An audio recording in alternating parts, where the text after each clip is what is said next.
दोस्तों आदाब, मैं हूं फ़हीम उल हक़ और आप देख रहे हैं प्रोग्राम बॉलीवुड बायोग्राफी। आज काली शेरवानी में ये एपिसोड करने का जो रीज़न है वो बाद में आप खुद समझ जाएंगे। वो आँखों का मटकाना, वो हाथों का झटकाना। हाँ, आज बात करेंगे उस एक्टर की जिसने हिंदी सिनेमा के सबसे पहले सुपरस्टार होने का खिताब पाया। हम बात कर रहे हैं राजेश खन्ना की।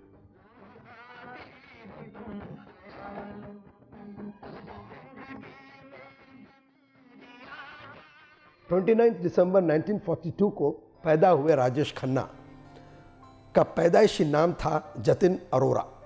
उनकी फैमिली तकसीम हिंद के बाद पंजाब के अमृतसर में आकर बस गई थी।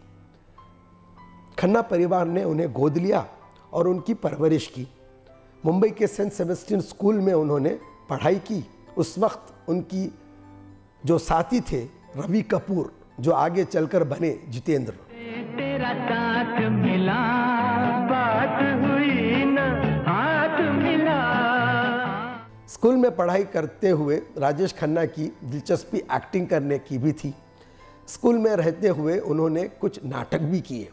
फिर कॉलेज के दिनों में उन्होंने नाटक के मुकाबलों में कई अवार्ड्स भी जीते।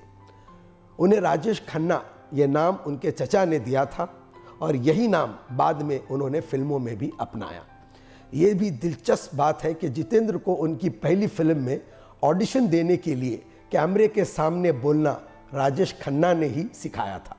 जितेंद्र और उनकी वाइफ राजेश खन्ना को काका कहकर बुलाते थे और उसी नाम से यानी काका के नाम से पूरी इंडस्ट्री और उनके चाहने वालों ने उन्हें पुकारा। गुलाबी आंखें जो तेरी देखी, शराबी ये दिल हो गया। राजेश खन्ना ने 1966 में पहली बार 23 साल की उम्र में आखिरी खत नामी फिल्म में काम किया था। उसके बाद राज, बहारों के सपने उनकी लगातार कामयाब फिल्में रहीं। अकेले हैं चले आओ जहां हो। राजेश खन्ना को असली कामयाबी 1969 में रिलीज हुई फिल्म आराधना से मिली, जो उनकी पहली प्लैटिनम जुबली सुपरहिट फिल्म थी। तुमको मुझसे प्यार है ना ना ना ना ना ना ना ना ना। आराधना के बाद हिंदी फिल्मों के पहले सुपरस्टार का खिताब उन्होंने अपने नाम किया।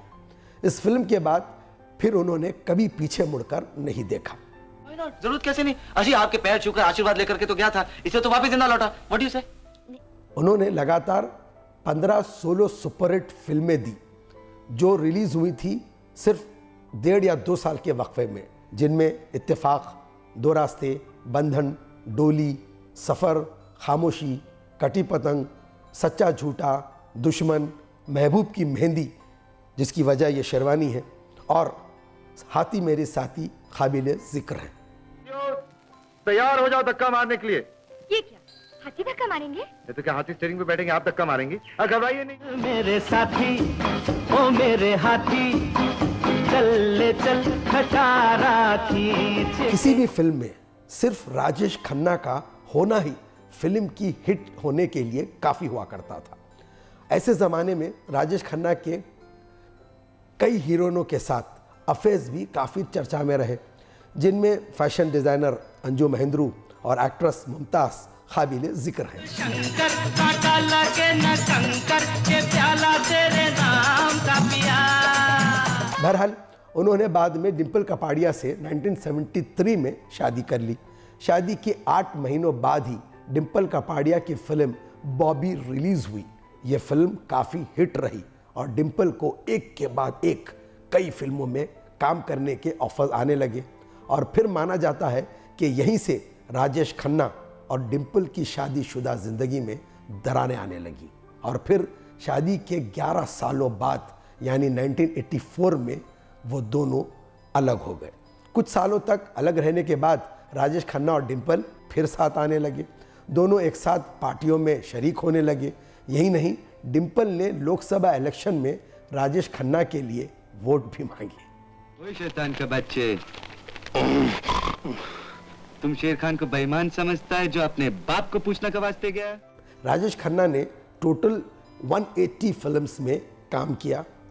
163 फीचर फिल्में उनमें थी। राजेश खन्ना ने 128 फिल्मों में लीड रोल निभाया। 1 से 1.5 साल के अंदर राजेश खन्ना ने 15 सोलो हिट फिल्में दी, जिसके बाद उन्हें बॉलीवुड का सुपरस्टार कहा जाने लगा। राजेश खन्ना को बेहतरीन एक्टिंग के लिए 3 बार फिल्म फेयर अवार्ड्स मिला, जबकि 14 मरतबा वो नॉमिनेट हुए। पंछी अकेला देख मुझे ये जाल बिछाया है। एक इंटरव्यू में राजेश खन्ना ने कहा था कि फिल्म आनंद में मिली कामयाबी के बाद मुझे ऐसा लगा जैसे मैं भगवान के पास बैठा हूँ। पहली बार मैंने महसूस किया कि सक्सेस यानी कामयाबी क्या होती है।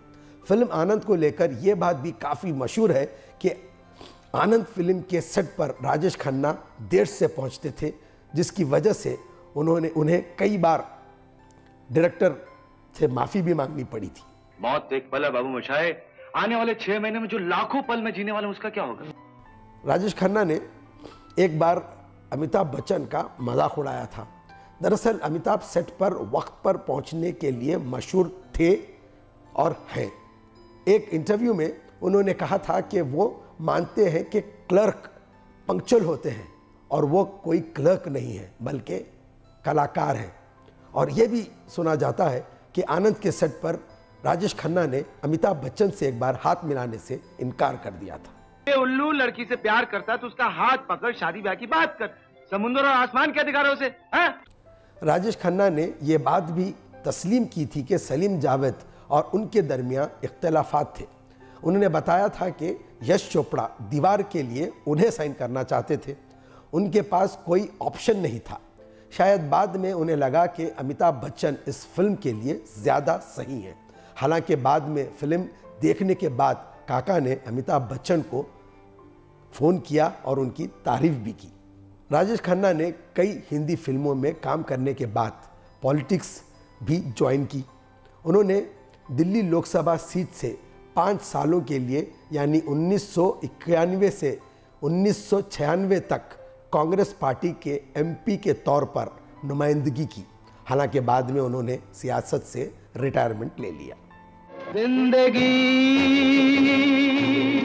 कैसी है पहेली हाय। अपने उम्र के आखिरी पड़ाव में काका बहुत बीमार रहने लगे थे।